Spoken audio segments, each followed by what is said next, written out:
น้องมันผู้หายหลงหักอายหูบ่นอพอเห็นอายเดินมา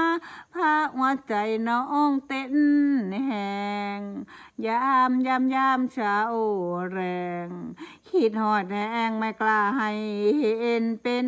เพราะน้องผู้ให้ก็เลยอยากอายไม่กล้ามองสองเบิ่งอายคือมันน่าอายแท้นอพอเห็นอายนั่งอยู่บ่นอคนดีว่ามีคนแอบหักหักอยากเป็นเพื่อนอันก็อยู่ติดกันอยากมีความสัมพันธ์แต่น้องนั้นมันผู้หา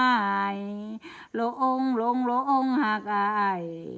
น้องผู้หายอายคือสิบ่สนน้องนี่ก็